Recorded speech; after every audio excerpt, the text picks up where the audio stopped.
Hello and welcome to Working with Miniatures. My name is Jim and today we'll be painting and priming the Pathfinder Battles Deep Cut line by WizKids. This is the Merchant's Pack. That's a waitress. That doesn't look like a merchant. But a waitress brings you things that are being sold, so does that count? Does a cashier count as? The hell am I talking about? Let's peel this blister and get to work.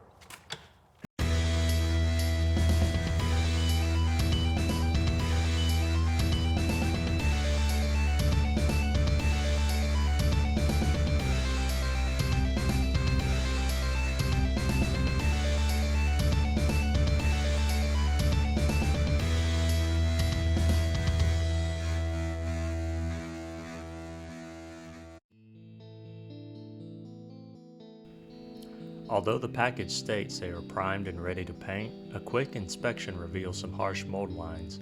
Using a sanding stick, the edge of an X-Acto knife blade, and my thumbnail, I carefully go around both models, working slowly to avoid unnecessary damage.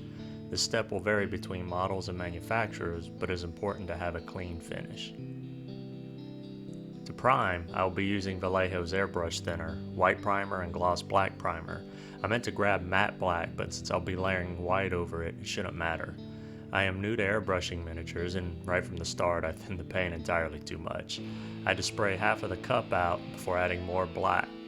The better mix, I hit both models with a light coat and then let them dry. I repeat this step again before moving on.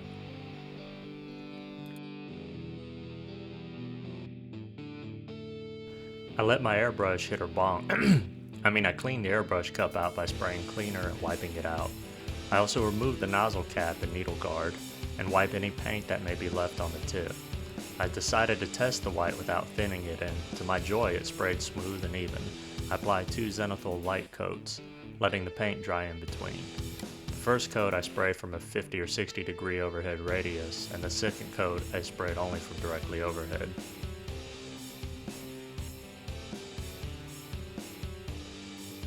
When you're finished, be sure to drain your compressor's tank of moisture catch and clean your airbrush immediately after use. Taking this time will save you a headache later. Using undiluted Army Paints matte white, I begin adding a pre-base coat highlight wherever I'll be using contrast paint. This will help improve the, contrast between the peaks and troughs of the miniature.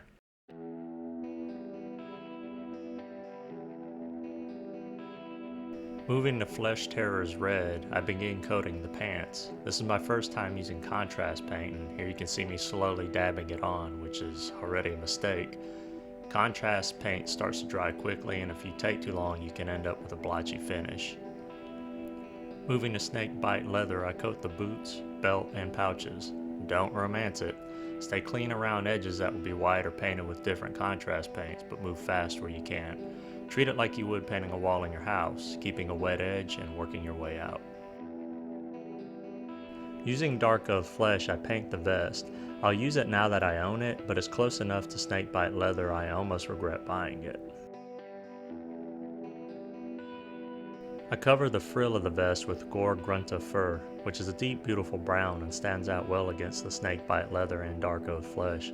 I also paint the wood of the storage chest with it.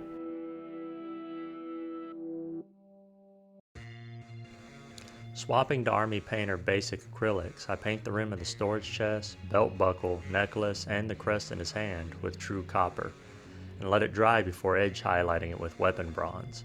I let that also dry before adding a thinner edge highlight in several places with shining silver.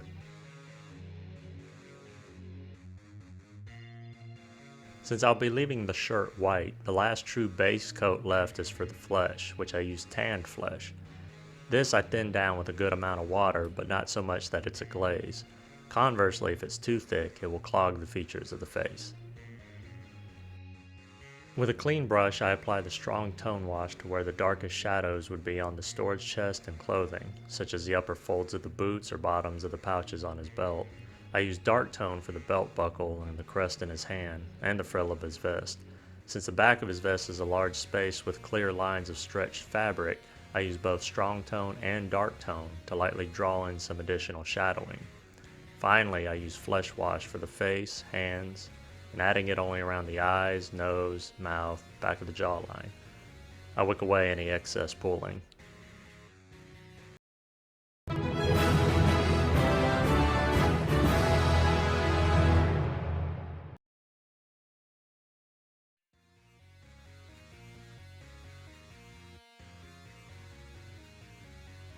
Mixing tanned flesh and mummy robes at a 1-to-1 ratio and thinning it to a glaze by adding less than a brushful of water at a time, I add highlights to the hands and face.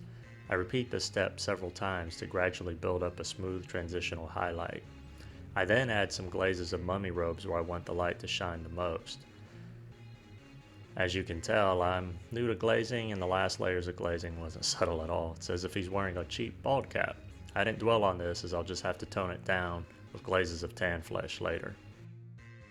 While waiting for the bald cap to dry, I clean the brush and begin stippling and hatching in thin strokes of matte white on the shirt. I'm only aiming for the highest points where the light would catch. Thinning down tan flesh to a transparent glaze, I begin toning down the starkness of the bald cap until it looks more like a highlight. I repeat this several times, letting the glazes dry in between coats. With each additional coat, I cover less of the top of the head until I'm only blending where the cap once started. With this figure, I don't fill the eye sockets with black first and instead go straight to matte white. I want his eyes to be duller and not stand out, as if his fortunes as a traveling merchant were won only at the heaviest of costs. Here I would have reached level 2 as a YouTuber, but I failed to have the figure positioned in the center as I painted the pupils with matte black. The pop-up box covered my progress, just like the salmonella that covered the food that gave this merchant's brother typhoid fever. The mustache and eyebrows are painted with oak brown and then slightly highlighted with necromancer's cloak.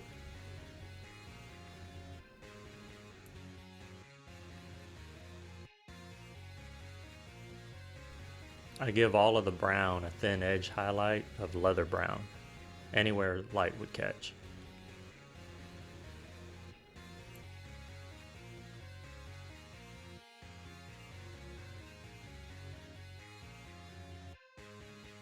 After gluing the miniature to its 26mm base, I went pro and applied AK Interactive's dry ground terrain with a synthetic brush that is entirely too large. I wanted to keep the rocky mass that is below the figure's feet visible, so I only applied the terrain around the edges, smoothing the transition to a natural gradient. As if he were standing atop a hill, so all of the township's inhabitants could lay eyes on this brave man who forded the nearby rivers to peddle his wares. Before it sets, be sure to wipe away any excess, just like the raging Eastern River wiped away all the existence of the merchant's eldest son a fortnight ago. Yeah, screw this, I'm gonna go play Oregon Trail. And I died of cholera.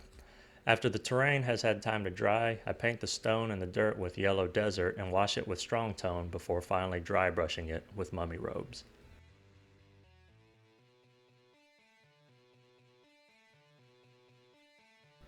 I will be painting the other half of this blister pack in another video, as I want to keep each video fairly short. I hope you've learned something or inspired by this video to start or further expand your collection. Please leave a comment and feel free to ask any questions. If you like the content of this video and would like to see more, then please like, subscribe, and share. Until the next time, this is Jim from Working with Miniatures. I am truly grateful for your time and bid you a fond farewell. Until the next video.